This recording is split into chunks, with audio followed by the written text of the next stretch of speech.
માઈ માન બીજા બધાય વગડાના માના હૃદયનો જે પ્રેમ છે એ અદ્ભુત પ્રેમ છે. આ દેશમાં એવો કોઈ દીકરો સંપત્તિ કમાણો જ નથી કે પોતાના મા બાપનો બદલો વાળી શકે. વાલા માઈ માં અને બીજા બધાય વગડાના. આ દુનિયા છે ને બાપ, એ તો સ્વાર્થી છે. માના હૃદયનો પ્રેમ અદ્ભુત. હું આપણે એક સત્ય ઘટના કહીશ કે એક માં હતી. સુરતની સત્ય ઘટના છે વાલા. સુરતમાં એક માં 80 વર્ષની ઉંમર હતી.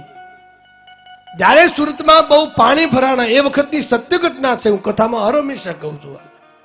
એ દિવસે જ્યારે 5 દિવસ પાણી શ્રાવણ મહિનામાં ભરાયેલું, ઉકાઈ ડેમના બારણા ખોલવામાં આવેલા અને એ વખતે તાપીમાં એટલું બધું પાણી સુરતમાં આવેલું કે સત્યનારાયણ સોસાયટીમાં બધે એક એક માલ ડૂબી જાય એટલા પાણી એવા. એ દિવસે હું પણ ત્યાં સુરતમાં હતો વાલા. એક સત્ય ઘટના જોયેલી છે વાલા. એક માં હતા ને 80 વર્ષના, એક એપાર્ટમેન્ટ હતું, એની ગેલેરીમાં બેહીને રોજ બેઠા બેઠા માળા ફેરવતા હોય વાલા. માળા ફેરવતા હોય. પણ એક દિવસ આ માં કેટલી દુઃખી છે. આ જગતમાં 2 દુઃખી છે, એક ગા અને એક માં વાલા. એ માં માળા ફેરવતી, એમાં જયારે પાણી ભરાણું અને પાણી ઉતરતું હતું, એ વખતે એક જાહેરાત થયેલી કે કોઈ પાણીમાં પડી ગયું હશે ને તો એને સરકાર તરફથી 50,000ની સહાય થાય. આવી જાહેરાત જયારે સાંભળેલી માણસોએ, તે દિવસે જોજો એક ઘટના કેવી બને. એ રાત્રે અમે જાગતા હતા, અમે જોયું તો એક દીકરો ને વહુ એ ઉભા થઈ અડધીક રાત થઈ હતી વાલા. પોતાની માને મોઢે ડૂસો દઈ અને વેલા હવારે પાણીમાં ઘા કર્યો વાલા. આ સત્ય ઘટના કહું છું. અને મારી વ્યાસપીઠ સત્ય સિવાય કઈ નહીં બોલે વાલા. બનાવેલી વાત વ્યાસપીઠ ન કરે વાલા. તેથી એ માને પાણીમાં ઘા કર્યો, હોવે અને દીકરા એ વાલા. પેલા 4 વાગ્યામાં અમે આ બધું નજરે જોતા હતા વાલા. બધાએ અવાજ કર્યો કે તારી માને બચાવી લે. અંતે અમે બધાએ દોરડા નાખી એ માને બસાવી બહાર કાઢ્યા. પણ માં એટલા ભાગશાળી કે ઓલા થાંભલા પડી ગયેલા ને, એના તાર માડીના હાથમાં આવી ગયા. એટલે માડી વધારે તણાના નહીં, પણ દોરડા નાખી માડીને બહાર કાઢ્યા. દબાવી દબાવી માને પાણી પી ગયેલા. પાણી કાઢી નાખ્યું વાલા.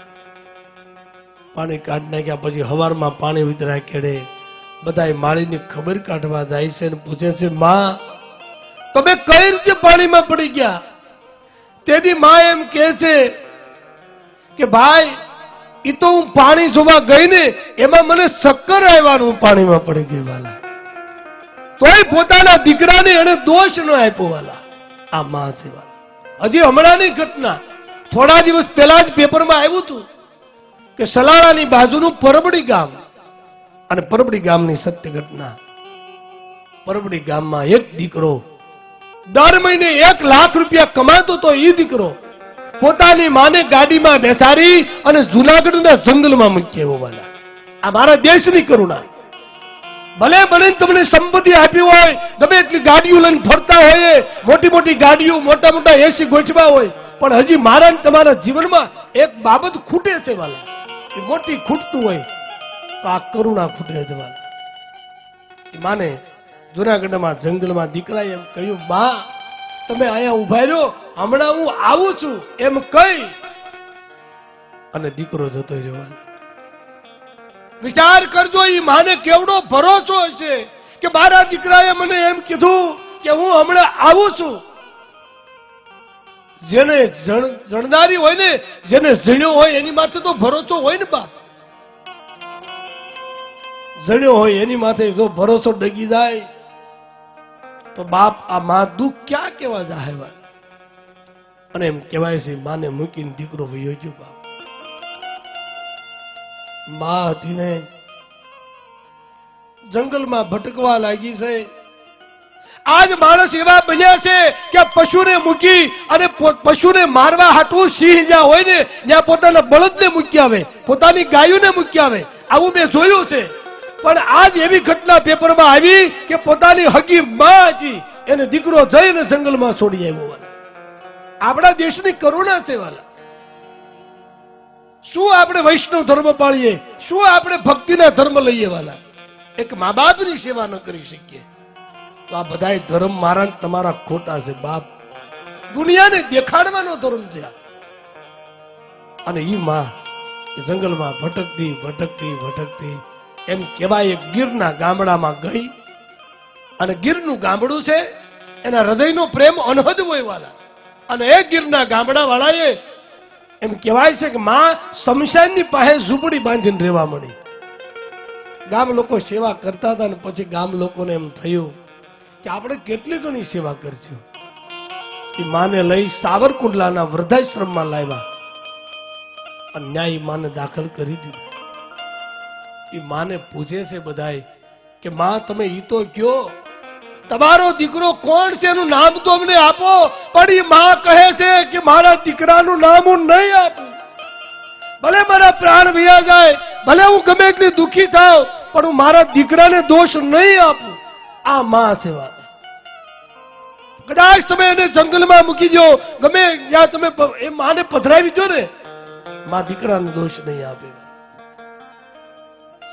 એટલા માટે કહ્યું માં ઈ માં.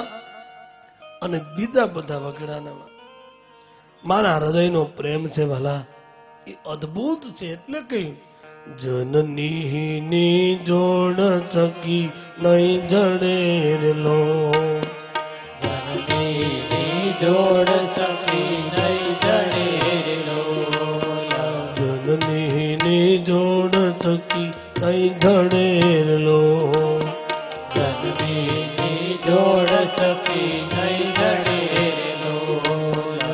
એથી મીઠી સે મોરી માત જો, જનની ની જોડ ચકી નહીં જડેલો, એથી મીઠી છે મોરી માત જો, જનની જોડ ચકી નહીં. દીકરો નાનો હોય પોતાના ફળિયામાં કાંઈ પક્ષી આવે ને તો દીકરો એના બાપને પૂછે છે, પિતાજી આ શું બોલે છે? બાપો એમ કહે છે કે ઈ કાગડો બોલે છે. પાછો દીકરો પૂછે, બાપા મને કયો ને ઈ કોણ બોલે છે? કહ્યું ઈ કાગડો બોલે છે. વારંવાર દીકરો પૂછે ને તો બાપ એને જવાબ આપે છે કે બેટા ઈ કાગડો બોલે છે. પણ એ દીકરો જ્યારે મોટો થાય, એના લગ્ન થઈ જાય, બાપની હાવ અવસ્થા આવી જાય, આંખે દેખાતું બંધ થઈ જાય, પથારીએ પડ્યો હોય અને એમાં કોઈ હગાવાલા આવીને બોલે ને, તેની બાપ એમ દીકરાને પૂછે છે, દીકરા આ કોણ બોલે, કોણ આવ્યું છે? તેથી દીકરો એમ કે છે જે આવ્યું હોય ઈ તમે ઉતાર્યો ને. ત્યારે આ બાપને કેવી દુઃખ થતું છે બાપ, વિચાર કરો.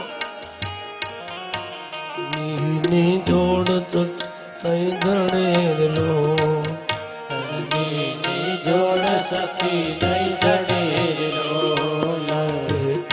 મીઠી સે મોરી માત જો, જનની જોડ ચકી નહીં જડેલો, એથી મીઠી છે મોરી માત જો, જનની જોડ ચકી નહીં જડેલો, એથી મીઠી સે મોરી માત જો, જનની જોડ ચકી નહીં જડેલો, એથી મીઠી છે મોરી માત જો, જનની જોડ ચકી નહીં જડેલો. એક દીકરો હતો. એમ કહેવાય છે જ્યારે માએ લાલન પાલન કરી દીકરાનો જન્મ થયો. જન્મ થયા પછી એમ કહેવાય છે થોડા દિવસમાં એના પિતાનું અવસાન થઈ ગયું છે. પિતાના અવસાન થયા પછી એક ગરીબ માવડી ઝૂંપડીમાં રહેનારી દીકરા માટે દાડીએ જાય, ભણાવવા ગણાવવા હાટું અનેક ઘરના કામ કરે, કામ કરી કરી અને પોતાના દીકરાને મોટો કરે છે બાપ. આ માએ દીકરા માટે બહુ દુઃખ સહન કરે વાલા. અને એ માં અનેક ઘરના કામ લઈ પોતાને ખાવાય ન પામે એટલું કામ કરે. કોના માટે? દીકરાના માટે. દીકરા માટે એટલા કામ કરી, દીકરાને ભણાવી ગણાવી મોટો કર્યો છે. એક દિવસ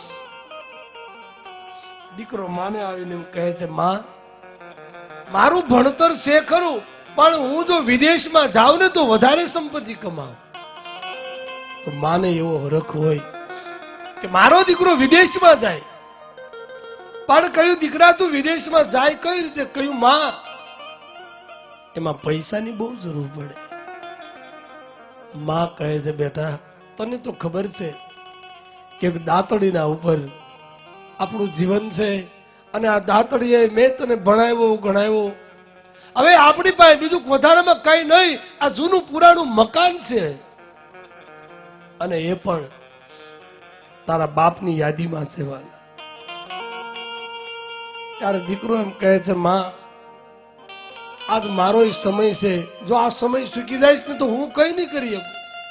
તેથી માં છે ને એના પિતાની યાદી સમાન મકાન હોય, મકાનને વેચવા માં તૈયાર થઈ. વાલા માએ મકાન વેચી નાખ્યું, અને એ પૈસાથી દીકરાને વિદેશમાં મોકલ્યો. વાલા દીકરો વિદેશમાં ગયો, માં એક રાડાની ઝૂંપડી બનાવી અને રાડાની ઝૂંપડીમાં પડી રહે છે.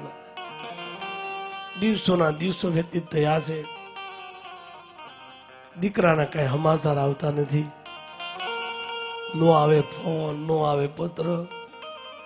મારે એમ છે આજ મારો દીકરો આવશે, કાલ આવશે, રાહ જોઈ જોઈ હવે તો માને આંખે દેખાતું બંધ થઈ ગયું. વાલા આમ દિવસો વયા ગયા છે, અને એમાં એમ કહેવાય છે કે આ દીકરો વિદેશમાં ગયો અને એક સ્ત્રીના પ્રેમમાં ફસાણો. વાલા તેથી સ્ત્રીએ એમ કીધું કે હું તારી હારે લગ્ન કરું, પણ એક શરત શું? તો કે તારી માનું કાળજું લાવીને દે ને તો હું તારી હારે લગ્ન કરું.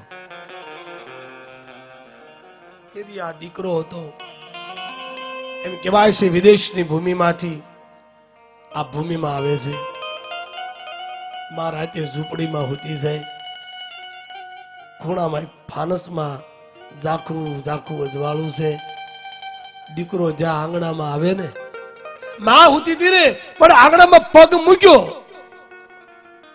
ત્યાં માના ધબકારા વધી ગયા. વાલા માને ખબર પડી જાય કે મારો દીકરો જ છે. વાલા દીકરાના હાથમાં શરીર છે. દીકરો આવ્યો છે શા માટે? પોતાની માનું કાળજું લેવા આવ્યો છે. વાલા અને માં પાસે આવી આમ શરીર કરે ને ત્યાં માએ આંખ ઉગાડી, આવી ગયો દીકરા? દીકરાએ કહ્યું, હા માં હું આવી તો ગયો, પણ તારું મારે કામ પડ્યું છે. અરે દીકરા હવે શું કામ પડ્યું?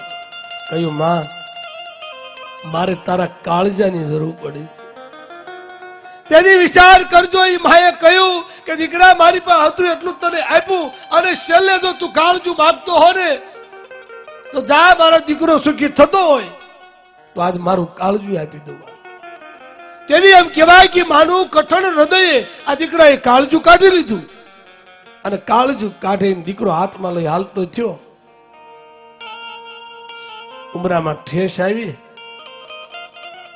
કાળજું હાથમાંથી પડ્યું તો ખરું, પણ તોય કાળજું હતું ને પોતાના દીકરાને ખમા કરે છે. બાપ એટલું વાનું હૃદય છે. દીકરો એ કાળજું લઈ એમ કહેવાય વિદેશની ધરતીમાં ગયો. એ સ્ત્રીને જઈને કહ્યું કે લે આ મારી માનું કાળજું. તેથી સ્ત્રીએ એમ કીધું કે તારી માએ તને એટલું લાલન પાલન તારા માટે હું ન કર્યું, અને તોય તે તારી માનું કાળજું કાઢી લીધું. મને તારી માથે ભરોસો નથી. કાલ કોઈ તને બીજી સ્ત્રી મળે ને તો કાલ તું મારું કાળજું કાઢી લે. વાલા પછી તો આ દીકરાએ પોક મૂકી. વાલા બહુ પસ્તાવો થયો, પણ સમય સુખ પછી કા પછી જાની સમય સુકી ગયા પછી બાપ પસ્તાવો કરવો ને એ બધો એનો કામ છે.